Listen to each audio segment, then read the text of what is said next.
it's this intersection where all these old white men are seeing the success of the Wozniaks and the Jobs and the Zuckerbergs and Twitter and Uber, and all of this is starting to happen with the smartphone. All these apps are launching, and the recession is hitting everybody else, and it's not hitting these guys. And so they're like, wait a second, we need a tech invention. We need something smart and snappy. And these kids have the inside track.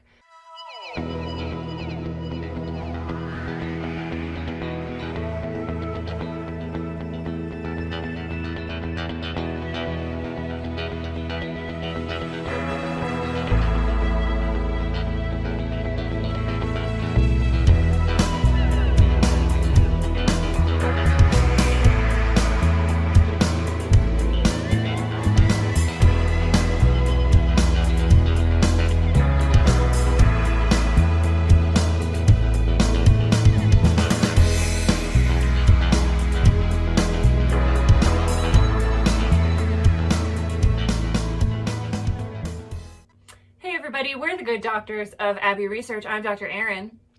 I'm Dr. Kristen. And you are exceptionally welcome to our continuing coverage of Hulu's limited series, The Dropout. We are up to episode 4.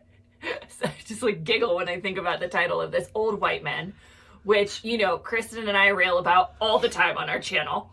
All the time. So, immediately, the setup for this is glorious. Scene opens with the beloved Alan Ruck of Ferris Bueller's Day Off and Spin City fame, jamming out to some 2010 tune. What was it? Was it Pocket? Oh, it was Firework by Katy Perry. I was like, it's in there. Yeah, that's his because it becomes a plot point. It's his hype up song. He loves Firework. And we learn that Alan Ruck is playing Dr. J. Rosen, who is an integral figure at Walgreens. And so we open in 2010. We learn that Sonny's money, $20 million, has only gotten Theranos from 2008 to 2010, and they are now again in need of funds because they still don't have a working prototype of the Edison machine. But she's still pitching Walgreens and Safeway. Sure. So Dr. J. Rosen is excited about the possibility of the Edison machine and Theranos, and he starts to pitch Wade, who's the CEO? The CFO. CFO, thank you, of Walgreens. So we're also at the Obamacare stage of all of this in our timeline of recent American history, and Theranos is offering wellness centers, which later in the episode we get a brilliant quip from Kevin Winter. What exactly does wellness mean? Great question. It means being well, which was my... that's what the guy responded with. It means being well. It means being well. Oh, we had so many gems in this episode. We both really enjoyed it. This little cohort that we get of Walgreens, white men from the Midwest representing Walgreens in Silicon Valley is just glorious. But that is where we have dropped into the story. They're totally moved into their new shiny facility in Palo Alto. She has donned the full armor of Elizabeth Holmes. We see her in only the black turtleneck and black blazer and hair pulled back and red lipstick and weird voice. Weird voice. And that's, the guts of this episode is basically finding out where we are, where the tech is.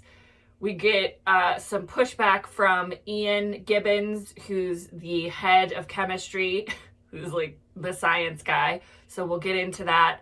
But it's really about the push and pull between Walgreens and Theranos, and then later Safeway, which just made me happy because Safeway is the grocery store of my childhood.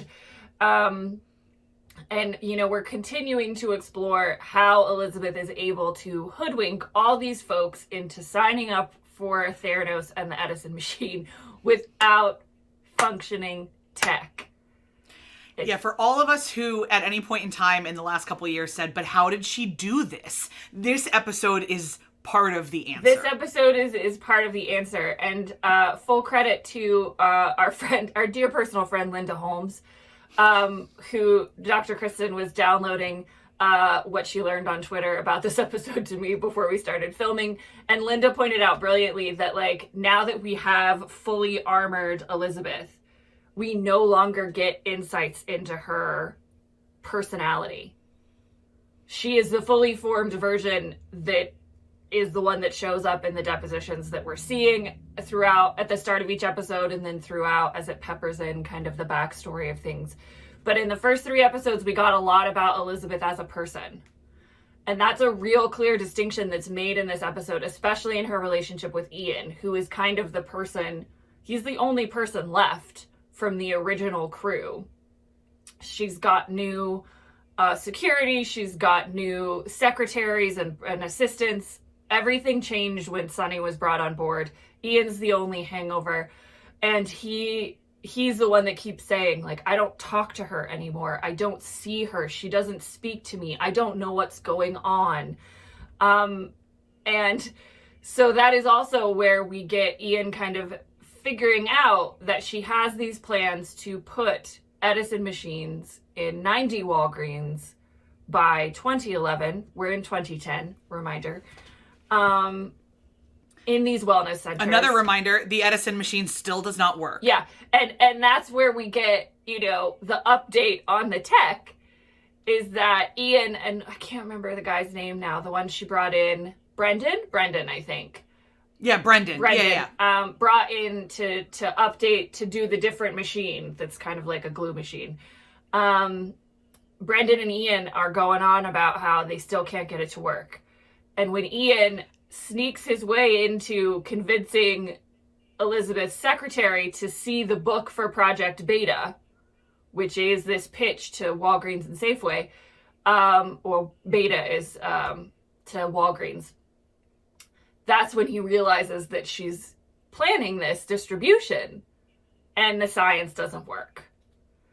And Ian is the one that reminds us throughout the episode that this is going to be tested on human persons, on live human persons with blood and humanity.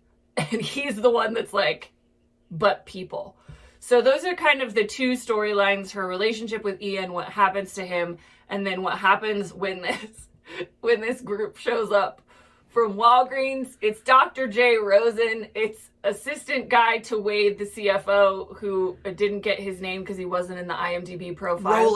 Roland, thank you. The character's name is Roland. Of course it's Roland. So we get Dr. J.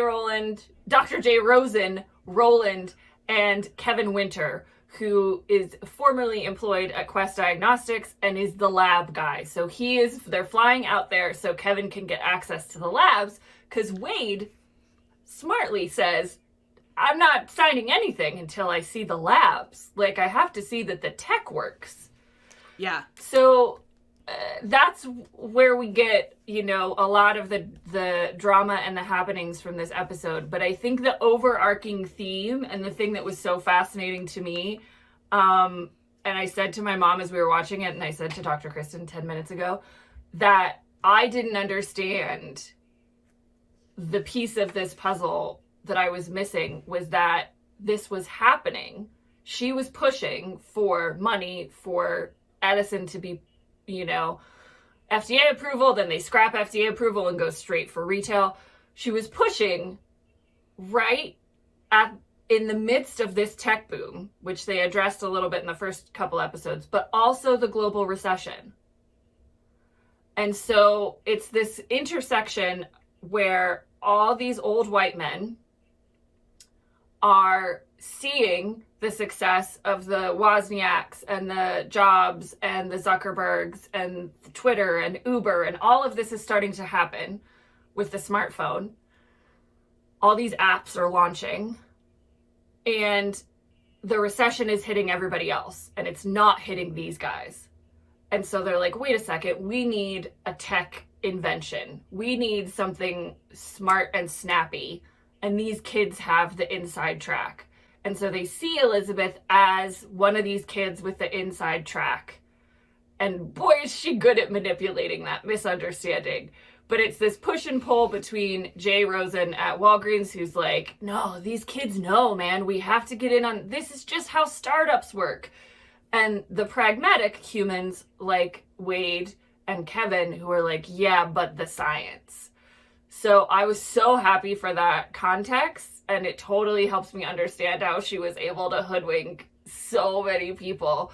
Dr. Kristen, what would you like to talk about from this episode that we both like giggled our way through? So I have so much to talk about the Ian, but I'd love to cover some of the funnier Walgreens stuff first. So good. Rick Summer, who I keep confusing with the guy who plays Piz on Veronica Mars, because they were both in Glow and they both look alike. But Rick Summer is just chef's kiss. All the casting is perfect. Yeah. Excuse me, watching them all try to sit at the sushi restaurant was amazing. Kevin Winter saying, I've never had sushi.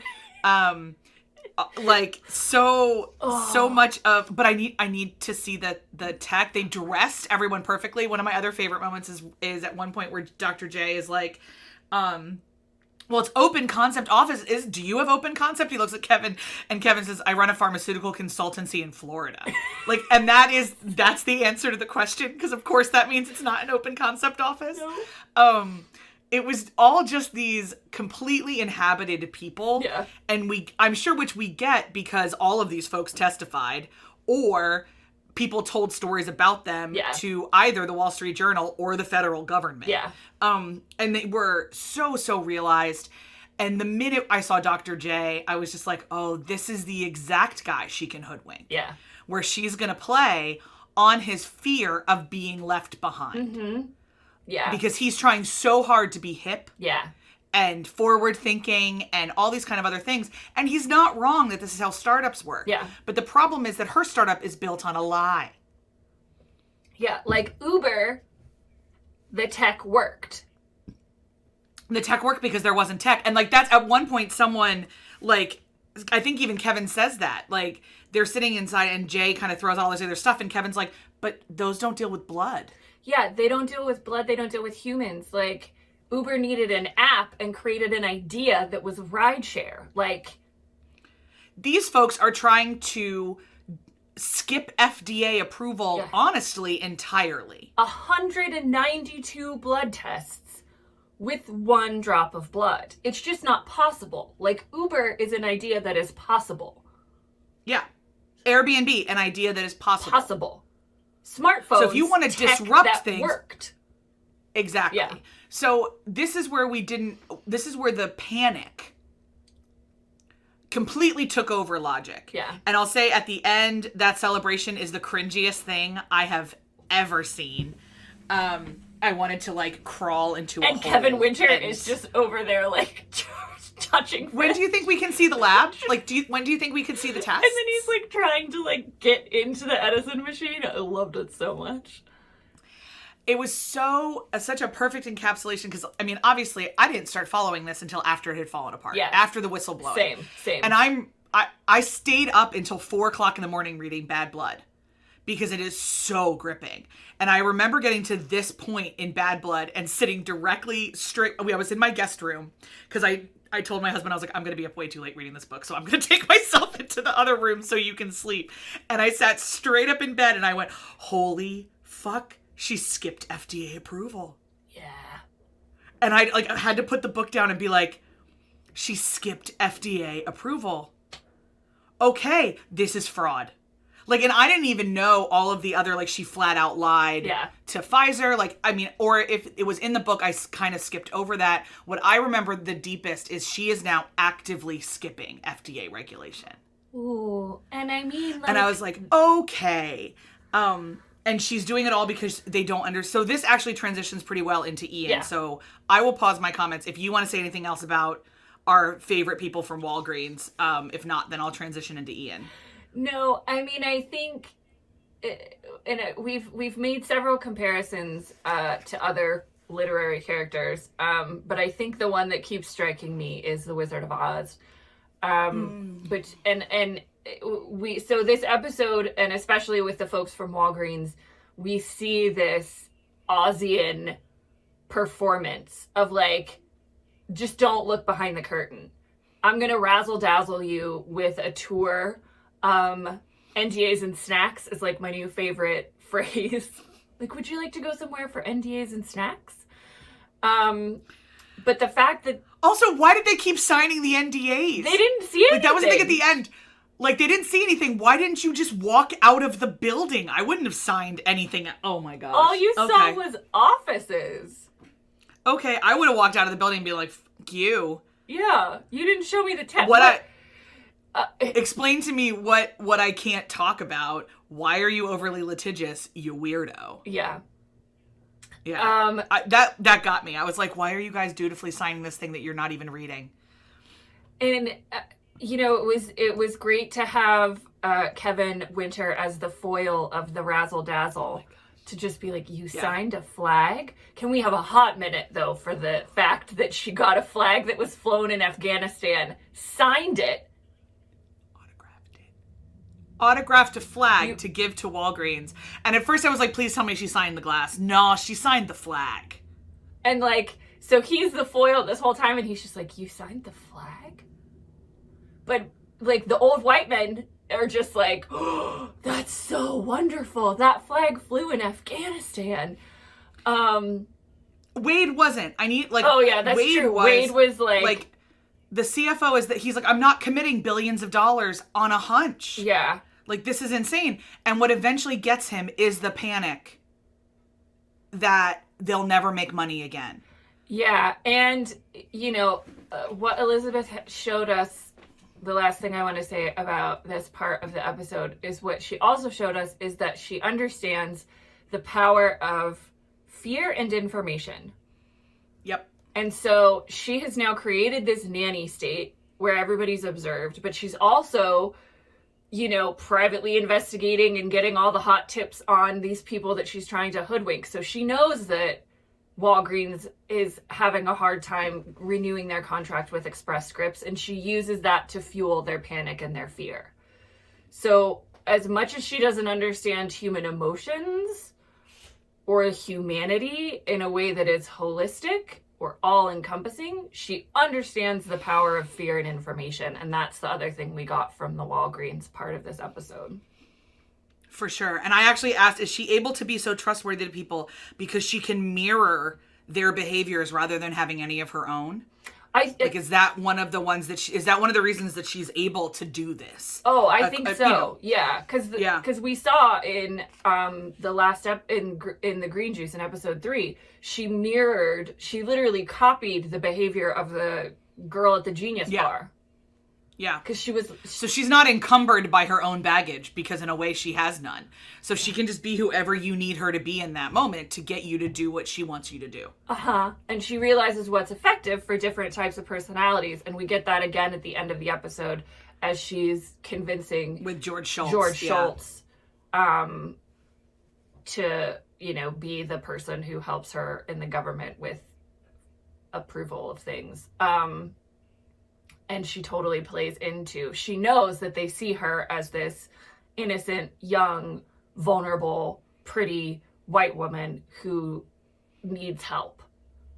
And she uses, but she wasn't that person at all with Walgreens. She knows when it's effective and when it's not. Yeah. Yeah, I was at one point, I just was sitting there thinking like, okay, so she wants to fast track regulations.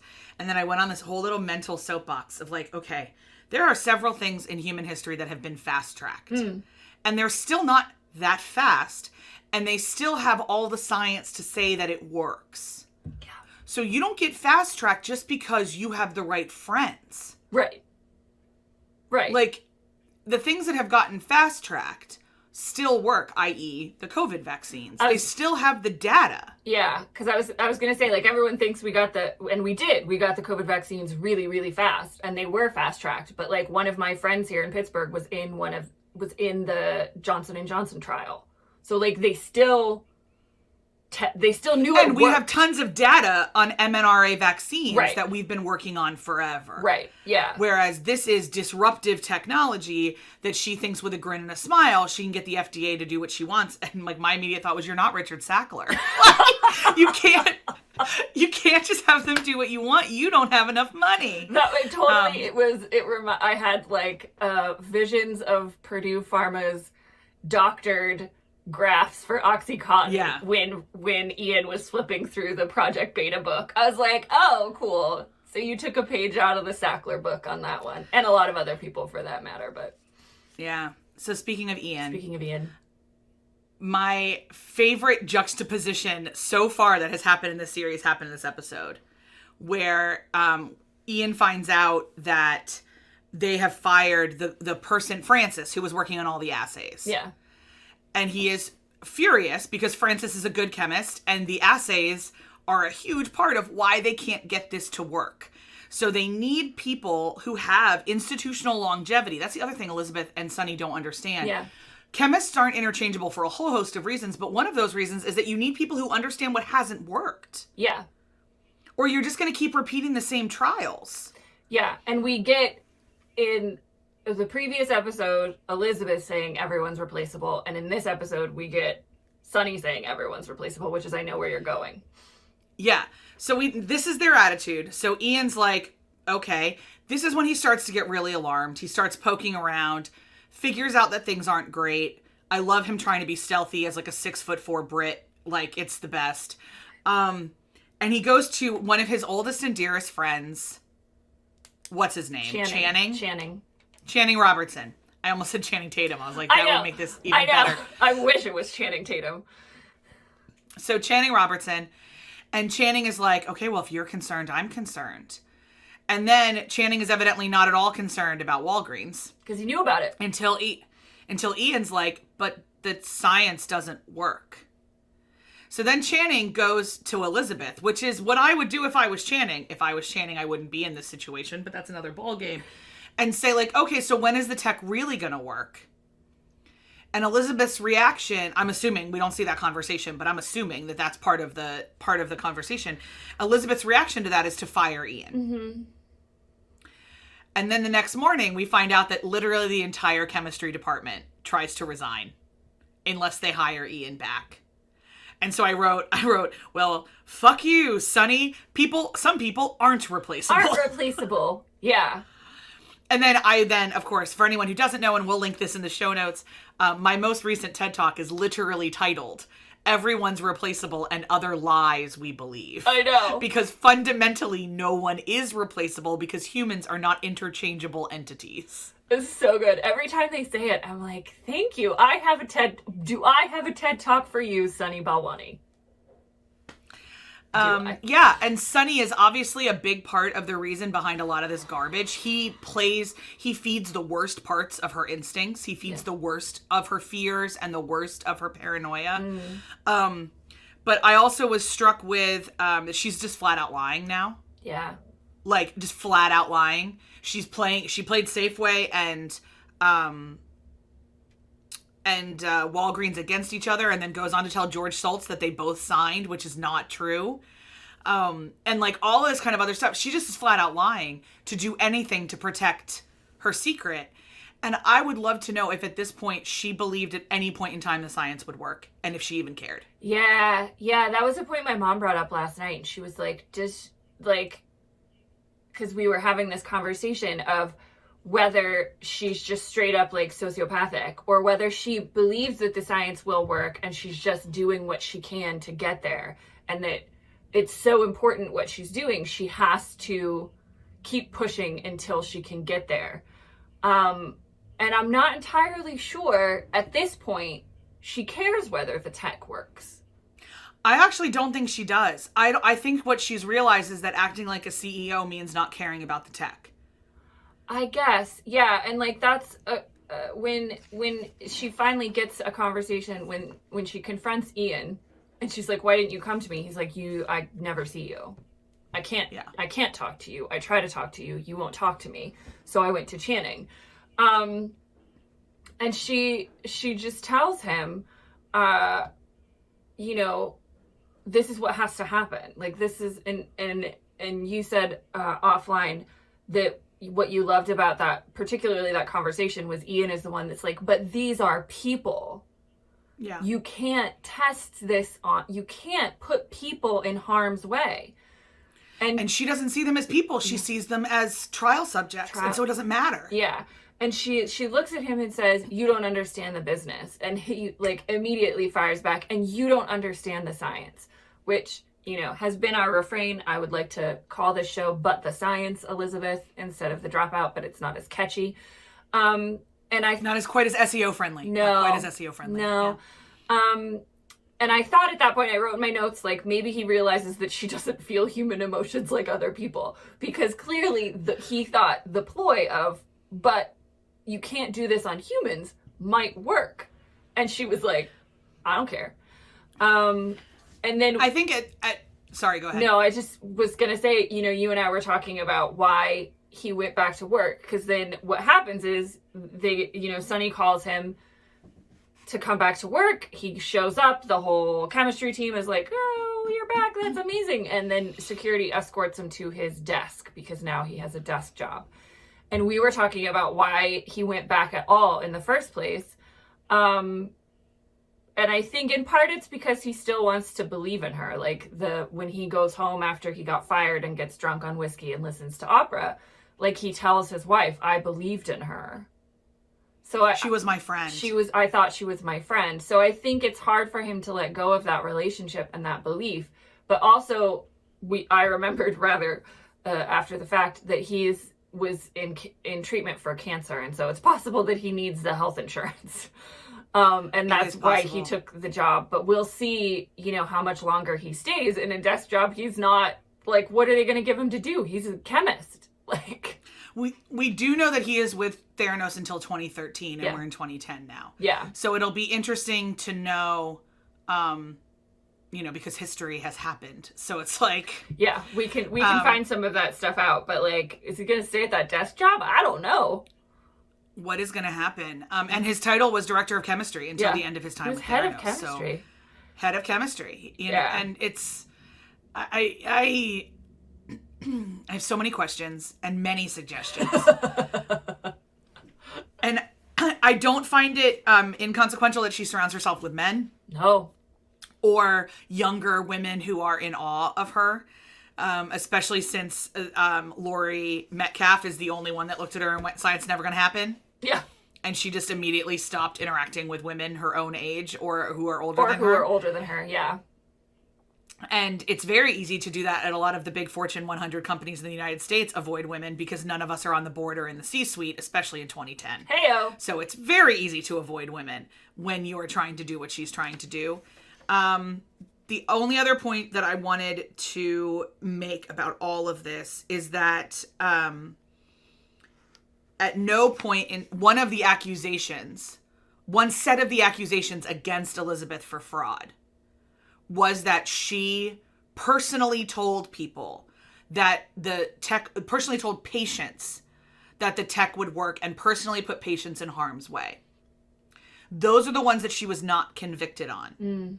And I think here is a great example of why we see why. She never has to talk to the patients. What she was convicted of was bilking. The largest settlement was with the DeVos family, so I'm sure we'll meet them soon in the next couple episodes. She bilked them out of like $2 billion. Oh my gosh. Yeah, I forgot she got General frickin' Mattis on her board. So. She had General Mattis on her board. So she got entirely, all of her convictions are on financial crimes. Yeah. None of them are on fraud perpetrated directly on humans because the jury was like, she didn't actually, as a person, look at this person and say, I will test your blood. Mm. And I was like, okay, well, that's a technicality. I kind of get what they're saying. But watching this episode, I understood better why they couldn't go there. Because she probably covered her tracks so well. And also, I have a feeling that woman in Nashville is the last human she ever talked to. Probably. Yeah. Because she just completely armored herself away. She probably never met a patient. Probably they obviously skip trials. When the preview for episode 5, by the way, is super fun. Everyone should watch it, and it shows a little bit of where we're going.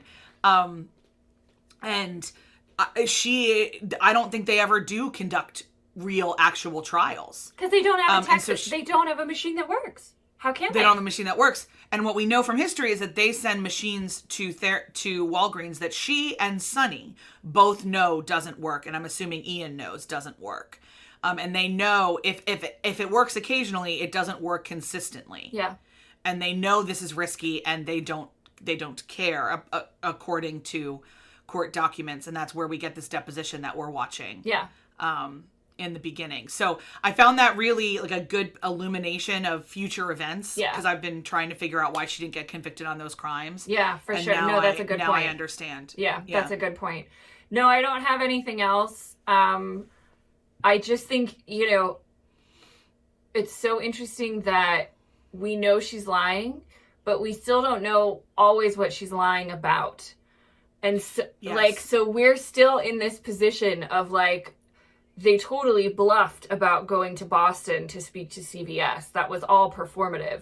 But like, as the viewer, we're still watching. I was like, oh, maybe she did get a meeting at CVS. Like maybe they are going to Boston. When she tells George Schultz that she got Walgreens and Safeway, I didn't know she was lying. And then you just said she was lying. And so I was like, meh.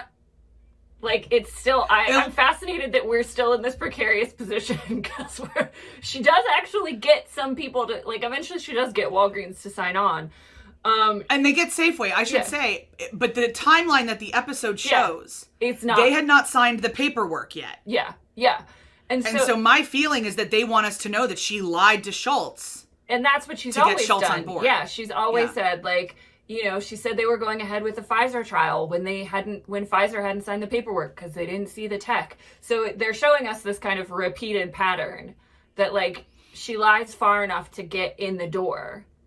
Yeah. And then she's like the original manifester. If I just say it enough times, it will become reality. Yeah. Like if I just sit in front of George Schultz and say I got CVS or I got Safeway and Walgreens, she'll get Safeway and Walgreens. Yeah. And that was the other point. Like, I knew it was Safeway and Walgreens were the two, and I think she was only in like 5 or 6 Safeway stores. It was a much, much, much, much smaller sample size. Mm-hmm. And Walgreens are all in Arizona. I do remember that. So the whole time I'm watching this, I was like, she gets Walgreens though. Yeah. So how do we convince Wade? Like, she gets Walgreens. So what does this look like? And I'm still on the edge of my seat to figure out how Wade finally gives in. Yeah, and I think it's, the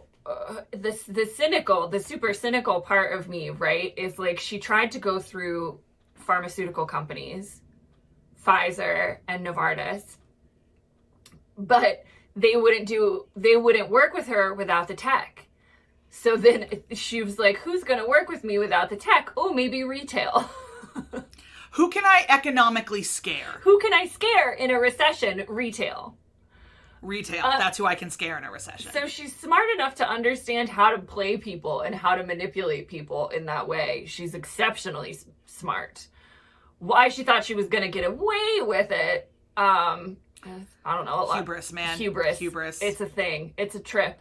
Yeah, so I think that's what's so interesting, that what we're going through as we both know a lot of the details of this case and are still like, what's happening? Ooh, what's going to happen? Ooh, I don't know. So hats off to our friends at Hulu and the Dropout folks for making one banger of a show, man. It's so much fun. And like I said, next week we're going to go into just historically, we know that the next phase is that they keep fobbing Walgreens off and they keep delaying because, spoiler alert, the tech doesn't work. I don't know if you heard us say that, but the tech actually never works. God. Like, it literally never works.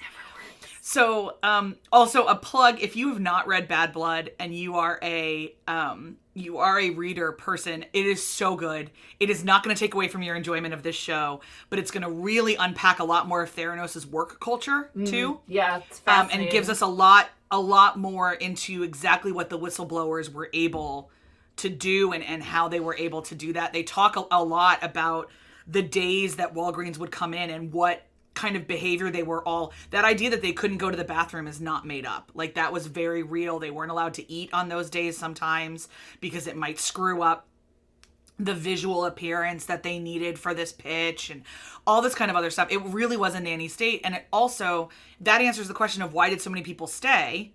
Well, recession, no one else could find jobs, and they did have good benefits. Yeah. They did. So they knew what to make people stay in terms of desperation, but they had no idea how to make a healthy work culture. I loved that joke about like tacos makes everything better. Yeah. Because it's obviously like she read a BuzzFeed article about how to keep people happy and decided to buy them tacos. Yeah. And it's like, you know how you make them happy? You let them pee. Yeah. Like Taco Tuesdays is not the solution. No. To a healthy and functioning work culture. But not so much. But you know, everything she's doing is this performance, right? Like the working pods and like the whole layout of the office. I'm like, cool. So she just saw like an interview with Zuckerberg and was like, oh, that's what it takes. And I'm sure she heard, you know, a story that they have Taco Tuesdays at Google. You know what they also have at Google? Like parking for their pregnant employees, like at the front of the building. And like in 2010, like, they got a lot of crap. Like yeah. Google wasn't great in 2010. No one was great in 2010. They've all grown. Yeah. But people have always wanted to work at Google. Right. As far as we know, very few people after being there for like 7 seconds have wanted to work at Theranos. So next week will be interesting. This is when all of a sudden Elizabeth can't control everything anymore the way that she used to be able to. And some of that's going to come back and bite her in the butt. I want to say that Sonny is every bit as creepy as I always assumed he would be. So, and again, I'm assuming that this is all accurate because this is how he presented to people that they reported. He like makes my skin crawl through a television screen, so I can't imagine what it feels like to be in his presence. Great job, Naveen. Great job, Naveen. Really excited for Sonny's trial, to see what comes out during that space. And we got a question in one of our social medias about her sentencing, and I will say that they haven't done that yet. And there's a lot of speculation around her sentencing because she does have an infant. It is not Sonny's child, but she does have an infant. And so there's some questions around, and I believe she is engaged to the child's father, and I cannot remember his name, but it is not Oh, yeah, Sonny's. I remember this now. So there's a lot of speculation around convicting a white-collar criminal with an infant and what that's going to look like. And when we get that conviction, if they even take her infant into account, Dr. Aaron and I will have quite a lot to say about taking an infant into account for a white lady and not, for instance, for the woman who's on death row right now who has living children. Yep. So, Yep. And kind of all that looks like, who was wrongfully convicted, the woman on death row, versus Elizabeth, who was under convicted, if we're completely honest, rather than wrongfully. Yeah. So that's our soapbox for now. Cannot wait for episode 5. Oh my gosh, tenterhooks. We're actually going to be together in an airport lounge when episode 5 comes out, so I can see us watching it in the Charleston International Airport because we're not going to be able to wait. We do love that lounge and watching television in it. It's so great. Pals, if you enjoyed this video, as always, please do the YouTube-y things. We appreciate the thumbs up, liking the video. We'd really appreciate a subscription. We talk about these kind of issues all the time, not just around pop culture, but around all sorts of issues. And we'd love to have you join us in our conversations. Please comment below and let us know what you are thinking about this episode and this case and this trial. And especially I'll give a shout out to our YouTube viewer, Brenda, who said she had never really heard of Elizabeth Holmes, but is now watching the show. So Brenda, we'd love to definitely know what you are thinking about this portrayal and this story and what this is all looking like, but absolutely everybody else as well. Yep. We always want to know what you're thinking. That's right, everybody. We will see you next for episode 5 or whatever else we've got going on the YouTube or the podcast, and we'll see you then. Bye, everybody. Bye.